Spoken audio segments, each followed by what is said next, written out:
India Bangladesh సరిహద్దుల్లో స్వల్ప ఉద్రిక్త పరిస్థితులు తలెత్తుతున్నాయి. రాజకీయ సంక్షోభం కారణంగా బంగ్లాదేశ్ నుంచి వందలాది మంది బంగ్లాదేశీయులు ఆశ్రయం కోరుతూ భారత సరిహద్దులకు వచ్చారు.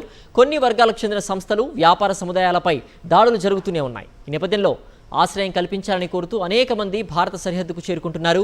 ఇందులో భాగంగా పశ్చిమ బెంగాల్లోని జల్పాయిగిరి జిల్లాలో ఉన్న అంతర్జాతీయ సరిహద్దుకు వందలాది మంది బంగ్లాదేశీయులు బారులు తీరినట్టుగా బీఎస్ఎఫ్ వెల్లడించింది.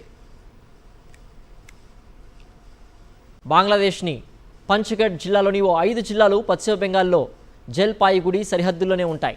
తమ దేశంలో దాడులు జరుగుతున్నాయని వందలాది మంది బంగ్లాదేశీయులు జల్పాయిగుడిలోని దక్షిణ బెరుబారి గ్రామంలో ఉన్న అవుట్పోస్ట్కు చేరుకున్నారు. ఇనుప కంచె వద్దకు వచ్చిన వారంతా స్వదేశంలో నెలకొన్న భయానక పరిస్థితుల్ని వివరించారని భారత్లో ఆశ్రయం కల్పించాలని వేడుకున్నారని స్థానికులు వెల్లడించారు. అయితే సరిహద్దు మొత్తం మూసివేసి ఉండడంతో వాళ్ళు భారత్లోకి ప్రవేశించలేకపోయినట్లుగా బీఎస్ఎఫ్ దళాలు వెల్లడించాయి. అనంతరం వారిని బంగ్లా సరిహద్దు బలగాలు వెనక్కి తీసుకెళ్లినట్లుగా తెలిపాయి. మరోవైపు పొరుగు దేశంలో హింస చెలరేగిన నేపథ్యంలో భారత్ ఇప్పటికీ అప్రమత్తమైంది. 4096 కిలోమీటర్ల పొడవైన ఆ దేశంతో ఉన్న సరిహద్దుల్లో బీఎస్ఎఫ్ కట్టుదిట్టమైన చర్యలు చేపట్టింది. క్షేత్రస్థాయి కమాండర్లు పరిస్థితిని ఎప్పటికప్పుడు సమీక్షిస్తున్నారు. బీఎస్ఎఫ్ డీజీ దల్జిత్ సింగ్ చౌదరి కూడా సరిహద్దుల్లోని జిల్లాకు చేరుకొని అధికారులతో సమావేశమయ్యారు. సరిహద్దుల్లో ప్రస్తుత పరిస్థితి ప్రశాంతంగా ఉన్నప్పటికీ అప్రమత్తంగా ఉన్నామని భారత సరిహద్దు బలగాలు పేర్కొన్నాయి.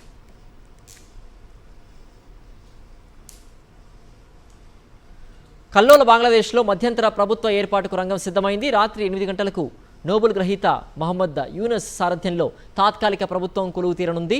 రిజర్వేషన్ వ్యతిరేక ఉద్యమం హింసాత్మకంగా మారడంతో ప్రధాని పదవికి రాజీనామా చేసి దేశం విడిచి వచ్చేశారు షేక్ హసీనా. అనంతరం పాలనను తన చేతుల్లోకి తీసుకున్న బంగ్లాదేశ్ ఆర్మీ మధ్యంతర ప్రభుత్వం ఏర్పాటు చేస్తున్నట్లుగా ప్రకటించింది. ఈ క్రమంలో నోబెల్ గ్రహీత మహమ్మద్ యూనస్ పేరును ప్రతిపాదించాయి విద్యార్థి సంఘాలు. ప్రభుత్వ బాధ్యతలు స్వీకరించేందుకు 84 ఏళ్ల యూనస్ అంగీకరించారు. దేశంలో స్వేచ్ఛాయుతంగా ఎన్నికలు జరగాలని ప్రజలకు పిలుపునిచ్చారు.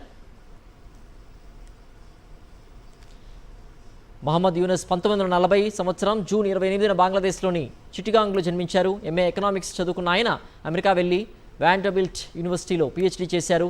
ఎకనామిక్స్ లెక్చరర్గా యూనివర్సిటీలో ప్రొఫెసర్గా పనిచేసిన యూనస్ 1971లో బంగ్లాదేశ్ విముక్తి ఉద్యమం సందర్భంగా ఓ పౌర సంఘాన్ని స్థాపించారు. బంగ్లాదేశ్ పోరాటానికి అంతర్జాతీయంగా మద్దతును కూడగట్టేందుకు అమెరికా కేంద్రంగా ఇన్ఫర్మేషన్ సెంటర్ను నడిపారు. బంగ్లాదేశ్ దేశంగా ఆవిర్భవించిన తర్వాత స్వదేశానికి తిరిగి వచ్చారు యూనస్. దేశ ప్లానింగ్ కమిషన్లో సభ్యుడిగా సేవలు అందించారు. బంగ్లాదేశ్కు చెందిన చాలా రంగాల్లో ఆర్థిక సంస్కరణలు తీసుకొచ్చేందుకు యూనస్ విశేషంగా కృషి చేశారు. గ్రామీణ బ్యాంకును ఏర్పాటు చేసి దాని ద్వారా లక్షలాది మంది ప్రజల్ని పేదరికం నుంచి బయటపడేశారు. బంగ్లాదేశ్ ప్రజల జీవన ప్రమాణాల్ని మెరుగుపరచడంలో తన వంతు కృషి చేసినందుకు మహమ్మద్ యూనస్ను 2006లో నోబెల్ శాంతి బహుమతి వరించింది.